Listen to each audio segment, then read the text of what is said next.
What's up, everybody? Welcome back to the channel. This here's Legitical Response. We cover political news. We keep you up to date and keep you informed on everything that the government does because they constantly making moves. They constantly doing stuff. And a lot of that stuff we don't like. And we need to talk about it. We need to learn about it because, man, the government is full of corruption. And we need to try to do our best to root out some of this corruption. We hold the power, folks. We hold the power to vote these people in and out of the corrupt, broken system that we have. So that's our job, y'all. And that's what I'm here to do, is bring that news to you guys. So, Big Fani Willis. Yeah, we haven't talked about Big Fani Willis in a while. She about to get disqualified. The judge already dropped charges, 6 of the charges from that specific indictment on Trump due to lack of detail in the indictments themselves. It's like, what are you charging them with? There's no detail here, but we're not getting into all of that. We're getting into other stuff because Big Fani, as you probably well know, has a lot of problems right now with old Nathan Wade, old Nathan's hot dog, as it likes to be colloquially named sometimes, Nathan's hot dog. Yeah, they've been doing the funny business over there, but we not even getting into that either. We getting into some other stuff that, oh yeah, Fani Willis has got some congressional subpoenas that she needs to answer for, and she failed to do so, folks. Check it out. Jordan threatens Fani Willis with contempt over subpoena on federal grants. Yeah, now we all know, well, you may not know, I don't know, some people, they don't follow the news all that much. But, yeah, an audio tape got leaked of a Fulton County employee, a whistleblower as a matter of fact, coming to Fani Willis and saying, look, this person was trying to do this and this and this with this federal grant. I wrote up that federal grant, and you can't buy this stuff with that. It has to go towards such and such, right? We'll get into all that, the specifics of that, but it has to go for this. You can't just go buy laptops and swag and all this other stuff with federal grant money, right? So once that came out, it's like, oh crap, here we go. So Jim Jordan gets involved. He hears about it. So he sends a subpoena down to Fani Willis. Well, Fani Willis actually brushed it off to the news, said, she wasn't going to comply with that. But as you do with congressional subpoenas, you generally comply with that because, yeah, you kind of have to, right? Or you will be compelled to by force. So anyway, she sends Jordan some information. Well, it apparently is not enough. Check it out. House Judiciary Committee Chair Jim Jordan threatened possible contempt proceedings against Georgia's Fulton County District Attorney Fani Willis over a subpoena requesting information about her use of federal funds. Willis's office has already sent information in response to the February subpoena, but the GOP leader complains she failed to turn over documents related to the allegations from a now terminated employee who flagged another former employee's desire to misuse federal grant money. Yeah, by the way, that whistleblower, that quote-unquote whistleblower, got fired over that. Yeah, so that's a whole nother issue that, yeah, Fani Willis is facing. Yeah, she's got all kinds of problems. She's about to get disqualified. She's probably going to be disbarred for lying on the stand, perjuring herself, essentially. She lied about several things, as a matter of fact, going to the White House type of thing. Yeah, she lied about that. Hello, we have records of that, y'all. But she lied about that. She lied about when her relationship with Nathan Wade was started. She lied about several things. There's a whole bunch of suspicion about her using some of her campaign funds and then supposedly paying it back with cash. She allegedly paid it back with cash. Now, the reason you would say that is because, obviously, if it's campaign funds and you pay it back with cash that you just so happen to keep laying around the house, yeah, there's no way to prove or disprove that. So that's why you say that. That's what I would say, of course, if I misuse my campaign funds. You can't prove it either way. You can't disprove it, but you can't prove it. So it's like, what do you do with this? Yeah, a district attorney can't do that. I'm sorry. That is a disqualifier within itself. Even though, you can't prove it. You know better than that, Fanny.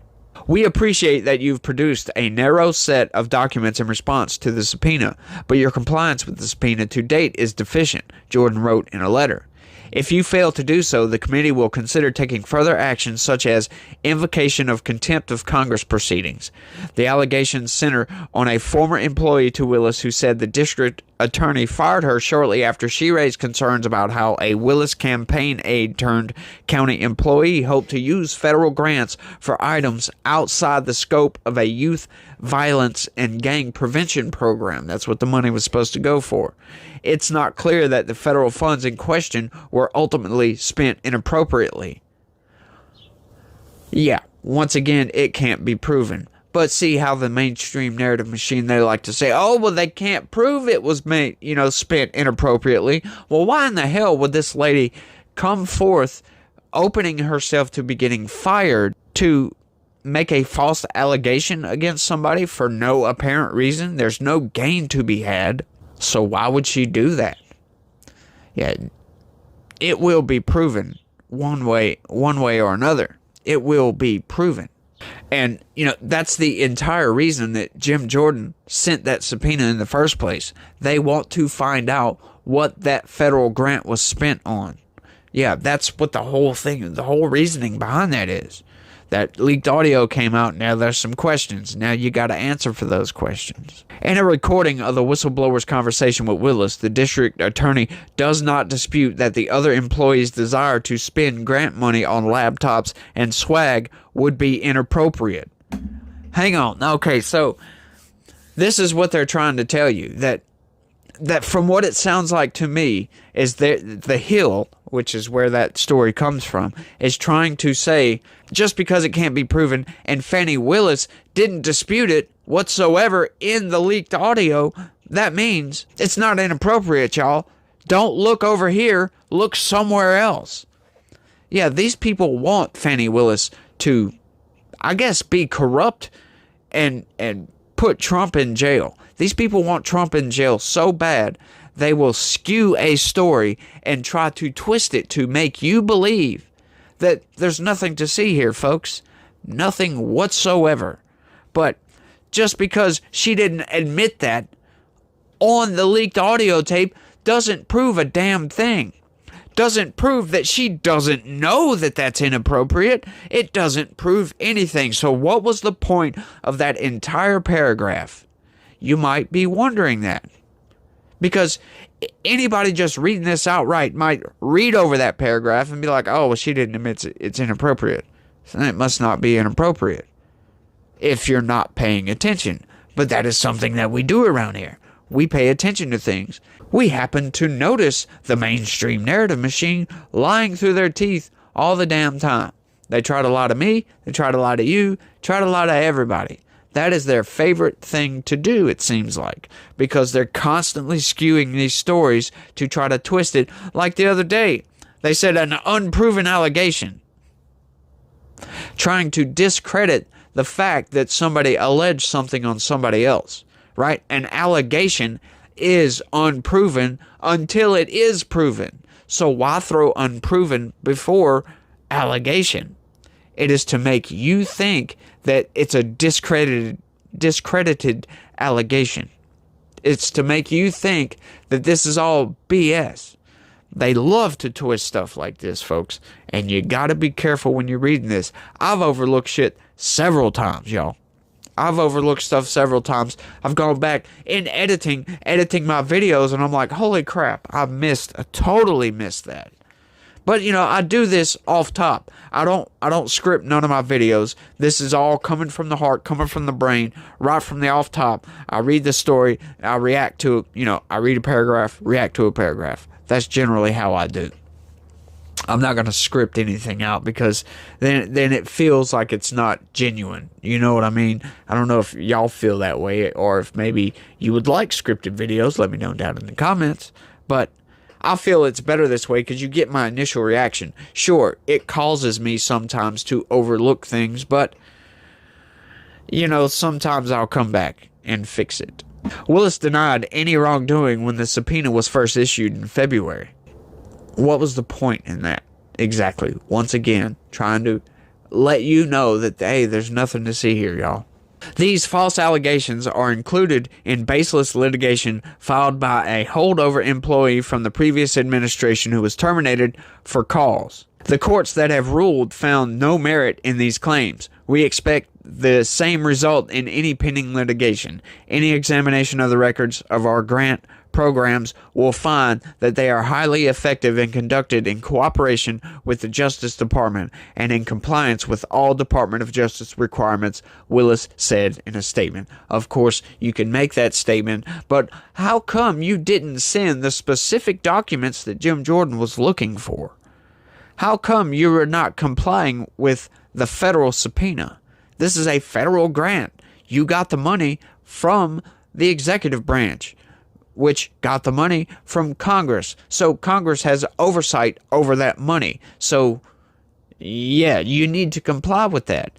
Why would you leave out the specific information that they were looking for by sending him a whole bunch of other information that he doesn't really need?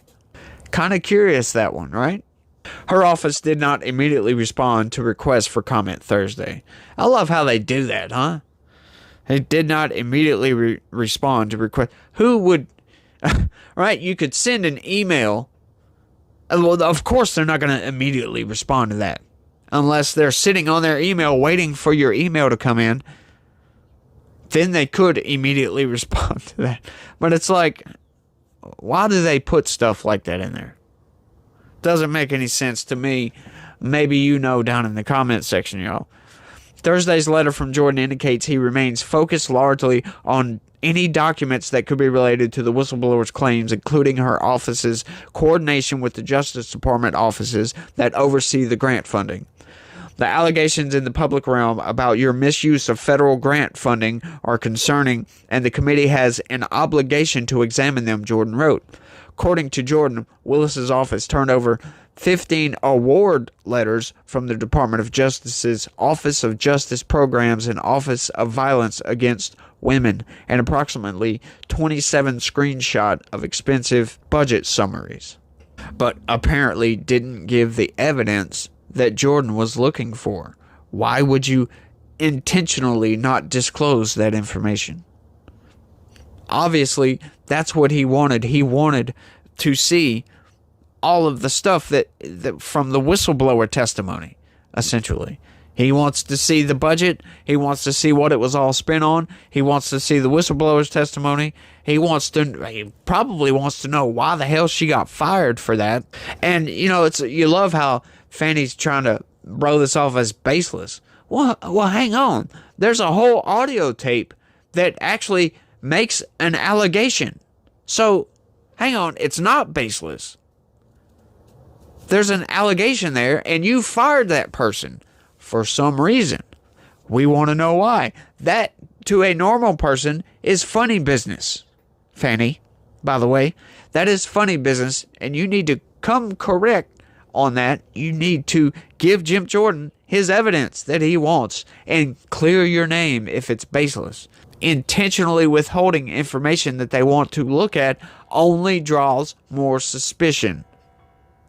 And these people don't seem to care. Fani Willis acts like, from what we've seen, she acts like, like when she was testifying about her and Nathan's hot dog, testifying, she's like, I'm not the one on trial, shaking the freaking papers at everybody. Like, what are you doing, lady?